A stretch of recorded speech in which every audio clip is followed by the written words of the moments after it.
Os fãs mais assíduos do Sanji até hoje carregam alguns traumas sobre o que o personagem andou passando na história de One Piece. Eu particularmente não ligo muito pra isso, mas alguns dos fãs do personagem querem que o cozinheiro tenha uma redenção definitiva. Um ponto em comum que todo mundo consiga ver sua evolução sem titubear. E agora, Sanji tem o maior desafio da vida dele bem na sua frente. Uma garota está em perigo, prestes a morrer, e o personagem não pode fazer nada. Será que o cozinheiro mais uma vez terá suas mãos atadas em um combate contra inimigos superiores? Sanji em Punk Hazard teve sua perna trincada por Vergo, o que eu não achei grande coisa, já que permaneceu andando e logo estava de pé como se nada tivesse acontecido. Na batalha contra o Doff, pouco pôde fazer contra o Shichibukai, e se não fosse o Law, teria morrido pelo Tenryubito. Nós, então, fomos para Roll Cake e entendemos que Sanji era um dos 5 experimentos de Judged, que ao lado de Vegapunk, Caesar Clown e Queen fizeram parte do maior grupo de pesquisa de todos os tempos, os Mads. O cozinheiro retornou para o bando e em um ano derrotou Queen e agora coincidentemente está ao lado de Vegapunk, tendo se relacionado com os 4 cientistas do antigo grupo do seu pai. Sanji, então, em um ano, começou sua rota de redenção derrotando um dos braços de Kaido. Queen levou Sanji ao seu limite, quando o mesmo personagem despertou as chamas azuis. O cozinheiro atribuiu toda essa esquisitice que estava acontecendo ao seu corpo ao traje da Germa. Mas, e se não foi a roupa, mas sim outra coisa? Algo que esteve lhe acompanhando desde o capítulo 44 do mangá. Yo Geeks, aqui é o LP e você está no canal do Geek Brasil. Fiquem ligados que esse vídeo contém spoilers do mangá de One Piece. Antes de a gente falar sobre o assunto aqui, não esqueçam que hoje tem capítulo inédito de Que Haja Luz. Mais de 84 capítulos gratuitos para você ler com uma história elaborada por mim e pelos inscritos do canal. O link da Light Novel do Geek Brasil está na descrição. Agora sim, vamos falar sobre Sanji, o guerreiro científico de Nika.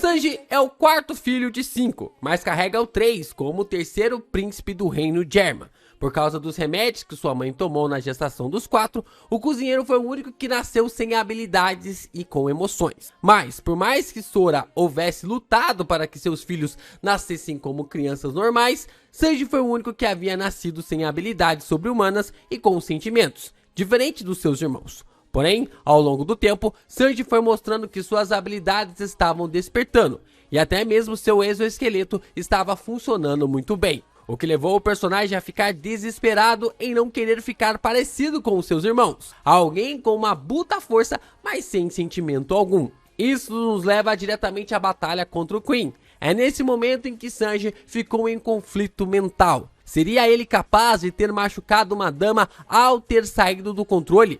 Esse poder que estava dentro dele faria ele machucar seus amigos? Era isso que o faria ficar mais forte? Sanji questiona isso várias e várias vezes em sua mente, pensando no que deveria fazer. Ser alguém forte e sem sentimentos ou alguém fraco que é carregado pelos outros, mas que ainda mantém suas emoções? Nenhuma das duas alternativas estava como uma opção.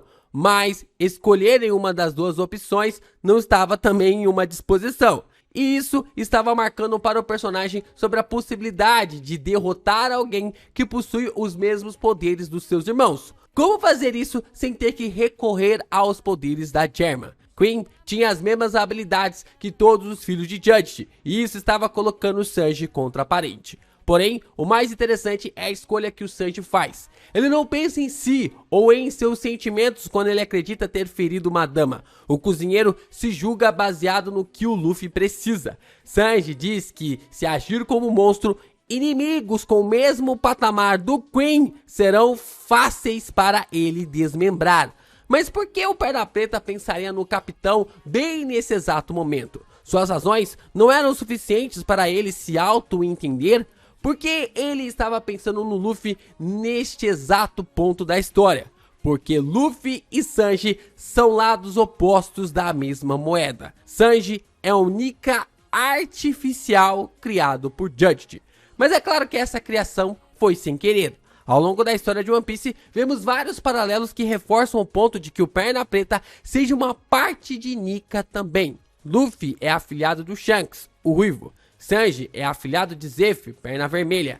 Shanks sacrifica seu braço esquerdo por Luffy. Zeff sacrifica a perna direita por Sanji. Luffy é um homem borracha. Sanji é um homem de ferro. Luffy ama comer. Sanji adora cozinhar.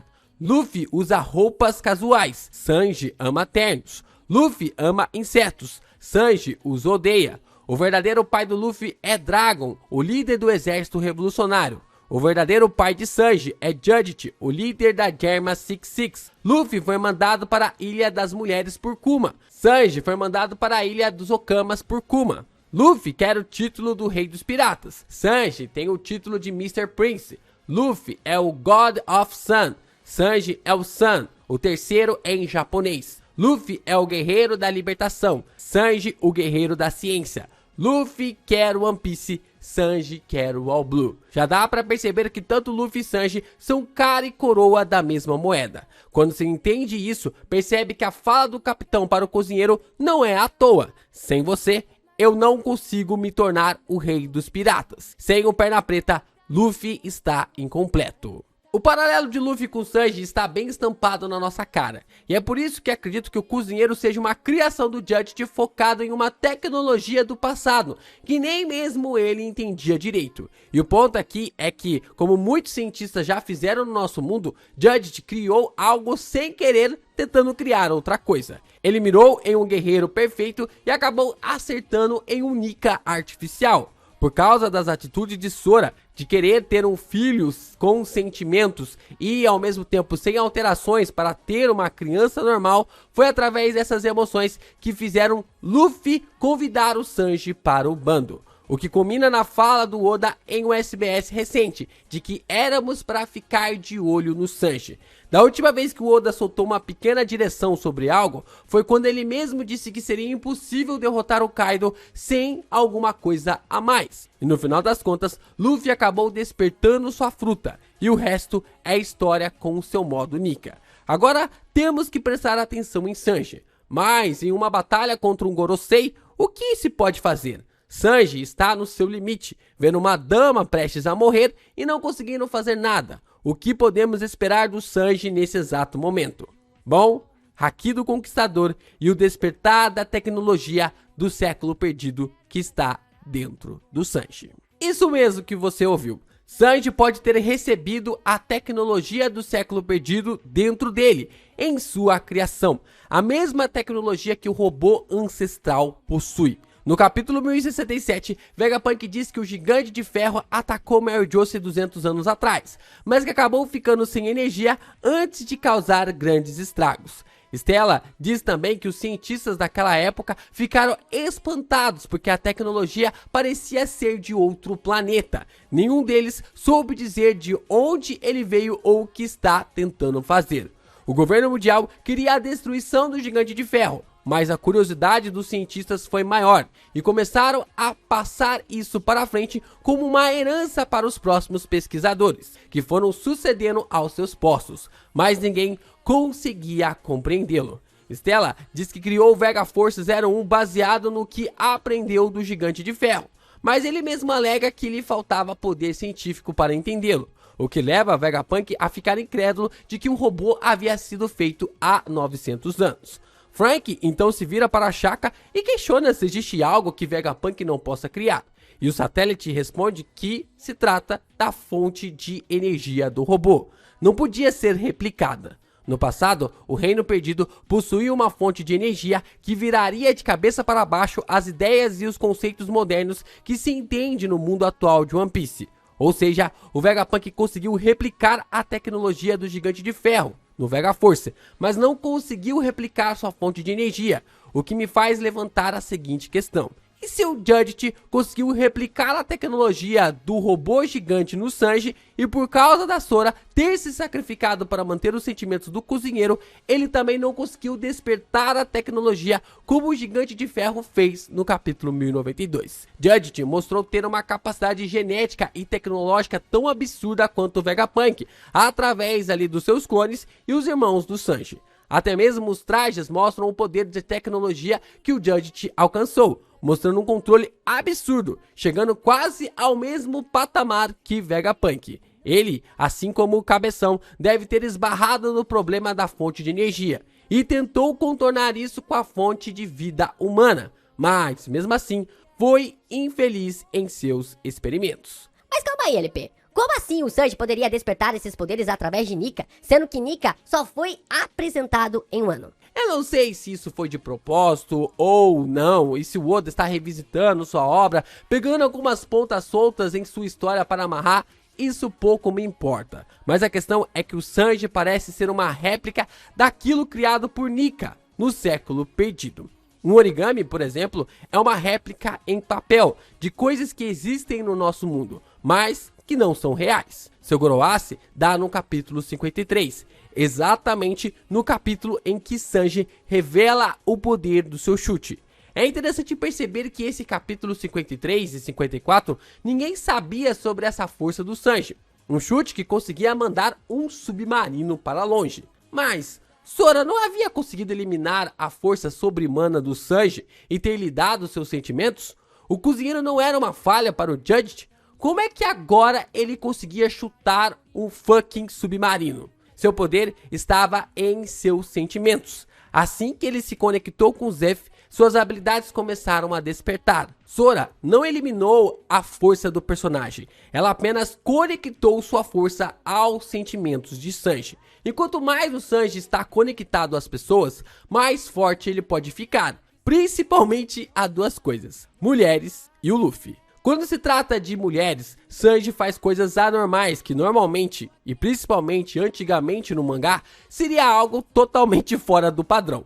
Mas sua conexão com Luffy nos mostrou algo diferente. Se com o Zeff, Sanji libertou sua força sobre-humana, o que o cozinheiro faria ao lado daquele que porta a fonte de poder sobre sua verdadeira força? Se a gente voltar lá na saga de Enies Lobby, Luffy nos apresenta o Gear Second no capítulo 387.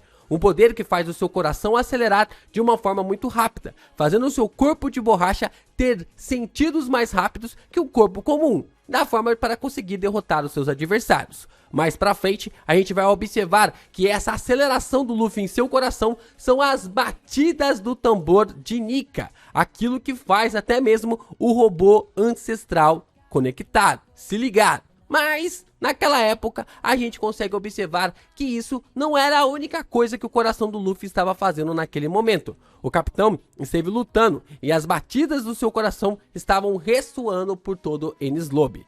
Assim que as batidas do coração do Luffy ecoam para salvar Nico Robin, Sanji usa pela primeira vez o Diabo Jumbo, que é ali no capítulo 415. O cozinheiro lhe nomeia como poder destrutivo do diabo. Os Ji são os demônios do mundo de One Piece. O que pode marcar que Sanji, somando o seu treinamento, é claro, começou a ter os seus genes despertados com Zeff. Mas quando Luffy encontrou o Gear Second, a fonte de energia que ele precisava se ativou. Aquilo que Vegapunk e Judge não conseguiram criar e que o pai do Sanji havia lhe considerado como uma falha, era na verdade sua grande obra-prima, graças àquilo que Sora acabou se sacrificando.